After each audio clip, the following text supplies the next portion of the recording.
Ma'am, ಈಗ ನಾನು ಎಷ್ಟೊಂದು ಜನ ನೋಡ್ತಾ ಇರ್ತೀನಿ, ಸ್ಕೂಲ್ ಅನ್ನೋದೊಂದು ಕಂಪಲ್ಷನ್ ಥರ ಆಗಿದೆ ಇವತ್ತಿನ ಒಂದು ಸ್ಕೀಮ್ ಆಫ್ ಥಿಂಗ್ಸಲ್ಲಿ. ಸ್ಕೂಲ್ ಒಂದು ಲರ್ನಿಂಗ್ ಸೆಂಟರ್ ಅಲ್ಲದೆ ಒಂದು ಕಂಪಲ್ಷನ್ ಥರ ಆಗಿದೆ. What are your thoughts on that ma'am? ನಿಮ್ಮ ಒಂದು ಅಭಿಪ್ರಾಯ ಏನದು? ಈಗ ಪೇರೆಂಟ್ಸ್ ಇಬ್ಬರು ವರ್ಕಿಂಗ್ ಇರ್ತಾರೆ, ಮಗುನ ನೋಡ್ಕೊಳ್ಳೋಕ್ಕೆ ಒಂದು ಲೆವೆಲ್ ತನಕ ಆಯಾ ಅವರು ಇಟ್ಕೊಂಡಿರ್ತಾರೆ. Parents also will be waiting, modern day parents, not all, most of them.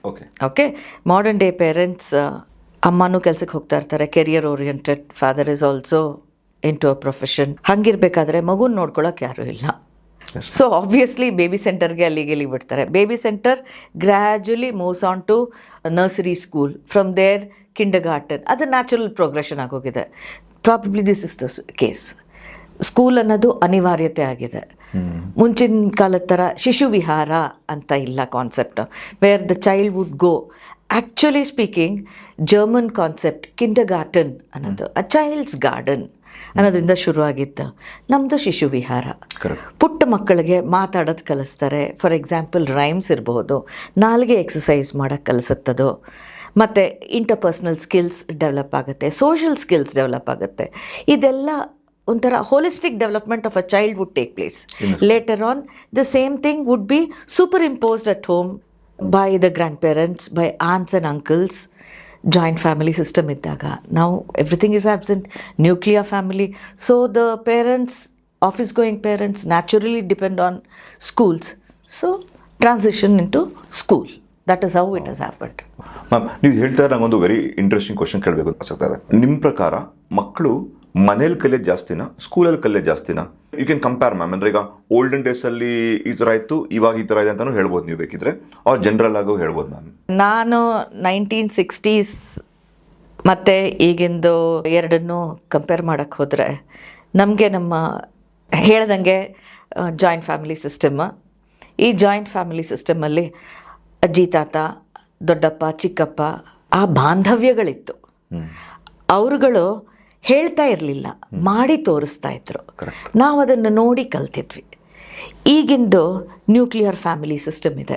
ಅಪ್ಪ ಅಮ್ಮ ಇಬ್ಬರು ಕೆಲಸಕ್ಕೆ ಹೋಗೋರು ಇರ್ತಾರೆ. ವರ್ಕ್ ಫ್ರಮ್ ಹೋಮ್ ಅನ್ನೋದೊಂದು ಈಗ ಹೊಸ ಕಾನ್ಸೆಪ್ಟ್ ಇದೆ. ಮನೆಯಲ್ಲೇ ಮೀಟಿಂಗ್ಸ್ ಆಗ್ತಾ ಇರತ್ತೆ. ಅದರಿಂದ ಏನಾಗುತ್ತೆ, ಅಮ್ಮನೂ ಮೊಬೈಲ್ ಇಟ್ಕೊಂಡು ಕೂತಿರ್ಬೇಕಾಗತ್ತೆ, ಅಪ್ಪನೂ ಮೊಬೈಲ್ ಐಪ್ಯಾಡ್ ಇಟ್ಕೊಂಡು ಕೂತಿರ್ಬೇಕಾಗತ್ತೆ. ಮಕ್ಕಳು ಏನು ಮಾಡಬೇಕು? ಅವರು ಟಿ ವಿ ಮುಂದೆನೋ ಅವರು ಐಪ್ಯಾಡ್ ಇಟ್ಕೊಂಡು ಕೂತ್ಕೊಳ್ತಾರೆ. ತಂದೆ ತಾಯಿ ಹೇಳ್ಕೊಟ್ಟಂಗೆ ಮಗಳು, ತಾಯಿಯಂತೆ ಮಗಳು, ನೂಲಿನಂತ ಸೀರೆ. ಇದನ್ನೇ ಕಲಿಯೋದು ಮಕ್ಕಳು. ಮನೇಲಿ ಅಪ್ಪ ಅಮ್ಮ ಏನು ಮಾಡ್ತಾರೆ, ದೊಡ್ಡವ್ರು ಏನು ಮಾಡ್ತಾರೆ, ಮಕ್ಕಳು ಅದನ್ನು ಆಟೋಮ್ಯಾಟಿಕ್ಕಾಗಿ ಕಲಿಯೋಕ್ಕೆ ಶುರು ಮಾಡ್ತಾರೆ.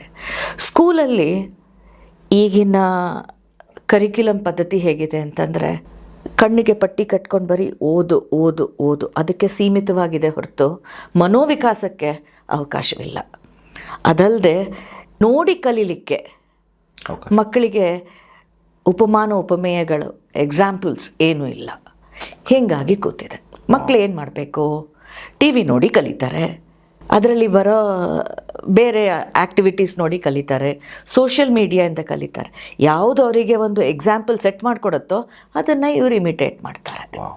ಅಷ್ಟೇ ಇರೋದು. ಸೊ ಅವ್ರಿಗೆ ಆ ಇನ್ಫ್ಲೂಯೆನ್ಸ್ ಸ್ವಲ್ಪ ಈ ಸೋಷಿಯಲ್ ಮೀಡಿಯಾದ ಬ್ಯಾಡ್ ಇನ್ಫ್ಲೂಯೆನ್ಸ್ ಆದರೆ ಚಾನ್ಸ್ ಆಫ್ ಹಿಮ್, ಅವ್ರು ದೊಡ್ಡವನಾಗಬೇಕಾದ್ರೆ ಒಂದು ಬ್ಯಾಡ್ ಪರ್ಸನ್ ಆಗುವ ಒಂದು ಚಾನ್ಸಸ್ ಇರುತ್ತೆ. ಒಂದು ಬ್ಯಾಡ್ ಹ್ಯಾಬಿಟ್ಸ್ ಬರೋ ಚಾನ್ಸ್. ಅದು ನೀವು ಚಿಕ್ಕವರಿದ್ದಾಗ ಒಂದು ಪಂಚತಂತ್ರದ ಕತೆ ಕೇಳಿರಬಹುದು. ಎರಡು ಗಿಳಿ ಮರಿಗಳು ಒಂದು ಪ್ರವಾಹದಲ್ಲಿ ಕೊಚ್ಚೋಗ್ತಾ ಇರುತ್ತೆ. ಒಂದು ತೇಲ್ಕೊಂಡು ಒಬ್ಬ ಋಷಿ ಹತ್ರ ಹೋಗುತ್ತೆ, ಇನ್ನೊಂದು ಒಬ್ಬ ಕಟ್ಕನ ಹತ್ರ ಹೋಗುತ್ತೆ. ಹೀಗೆ ಬೆಳೆದು ದೊಡ್ಡವನಾಗುತ್ತೆ. ಒಬ್ಬ ರಾಜ ಅಲ್ಲಿ ಬೇಟೆ ಆಡೋಕ್ಕೆ ಬರ್ತಾನೆ. ಆಗ ಬಂದರೆ ಒಂದು ಗಿಳಿ ನೋಡಿ ಕುಕ್ಕೊಳ್ಳುತ್ತೆ, ಅವನ್ನ ಹಿಡಿ ಕೊಲ್ಲು ತಿವಿ ಹಾಗೆ ಹಿಂಗೆ. ಅವ್ನು ಹೆದರ್ಕೊಂಡು ಓಡಿ ಬರ್ತಾನೆ. ಪಕ್ಕದಲ್ಲಿ ಇನ್ನೊಂದು ಆಶ್ರಮಕ್ಕೆ ಬರ್ತಾನೆ. ಆಗ ಒಂದು ಗಿಳಿ ಹೇಳುತ್ತೆ, ಬನ್ನಿ ಒಳಗೆ ಕೂತ್ಕೊಳ್ಳಿ, ಆಯಾಸ ಆಗಿದೆಯಾ, ನೀರು ಕೊಡಿಸ್ಲಾ ಅಂತ ಕೇಳುತ್ತೆ. ಒಂದೇ ಗೂಡಿನ ಹಕ್ಕಿಗಳು ಎರಡು ಬೇರೆ ಬೇರೆ ಇನ್ಫ್ಲೂಯೆನ್ಸಿಂದ ಹೆಂಗೆ ಬೇರೆ ಬೇರೆ ಥರ ಆಗುತ್ತೆ. ಇದು ಎಕ್ಸಾಂಪಲ್ ಸೆಟ್ ಆಗಿರೋದ್ರಿಂದ, ಅದನ್ನು ನೋಡಿ ಕಲ್ತಿರೋದ್ರಿಂದ ಹಂಗೆ ಬಂದಿದೆ. ಅದೇ ಥರ ಮಕ್ಕಳುವೆ ಸ್ಪಂಜ್ ಥರ ಏನು ಕೊಡ್ತೀವಿ ಅದನ್ನು ಅಬ್ಸಾರ್ಬ್ ಮಾಡ್ಕೊಳ್ಳುತ್ತೆ. ನಿಮ್ಮ ಕಂಪ್ಯೂಟರ್ ಲ್ಯಾಂಗ್ವೇಜಲ್ಲಿ ಹೇಳಬೇಕು ಅಂದರೆ ಗಾರ್ಬೇಜ್ ಇನ್ ಗಾರ್ಬೇಜ್ ಔಟ್ ಅಷ್ಟೇ. ನೋಡಿದ್ರಲ್ಲ ಈ ಪಾಡ್ಕಾಸ್ಟ್ ಕ್ಲಿಪ್ ನೀವು, ಇದು ನಿಮ್ಗೆ ಇಷ್ಟ ಆಯ್ತು ಅಂತ ಅನ್ಕೋತೀನಿ. ಈ ಒಂದು ವಿಡಿಯೋದ ಫುಲ್ ವಿಡಿಯೋ ನೋಡಬೇಕು ಅಂತ ಶ್ರೀಮಂತ ಮನೆ ಪಾಠ ಚಾನಲ್ ಬಂದು ನೋಡಿ. ಅದರಲ್ಲಿ ನಿಮಗೆ ಫುಲ್ ವಿಷಯಗಳು ತಿಳ್ಕೊಳುತ್ತೆ. ಇನ್ನೂ ಇಷ್ಟೊಂದು ಹಲವಾರು ವಿಷಯಗಳನ್ನ ತಿಳ್ಕೊಳ್ಳೋ ಸಿಗುತ್ತೆ. ನಿಮ್ಗೆ ಟೈಮ್ ಇದ್ದರೆ, ಟೈಮ್ ಇಲ್ಲ ಅಂದರೆ ನಾವು ಶ್ರೀಮಂತ ಮನೆ ಪಾಠ ಕ್ಲಿಪ್ಸಲ್ಲಿ ಬಂದು ನೀವು ಎಲ್ಲ ಕ್ಲಿಪ್ಗಳನ್ನ ತುಂಬ ಸಂಕ್ಷಿಪ್ತವಾಗಿ ನೋಡಿಕೊಂಡು ನೀವು ಎಂಜಾಯ್ ಕೂಡ ಮಾಡ್ಬೋದು. ದಯವಿಟ್ಟು ಶ್ರೀಮಂತ ಮನೆ ಪಾಠ ನೋಡಿ, ಶ್ರೀಮಂತ ಪಾಡ್ಕಾಸ್ಟ್ ಕ್ಲಿಪ್ ಚಾನಲ್ ಎರಡಕ್ಕೂ ಸಬ್ಸ್ಕ್ರೈಬ್ ಮಾಡಿ, ಎಂಜಾಯ್ ಮಾಡಿ, ಎಷ್ಟೊಂದು ವಿಷಯಗಳನ್ನ ತಿಳ್ಕೊಳ್ಳಿ.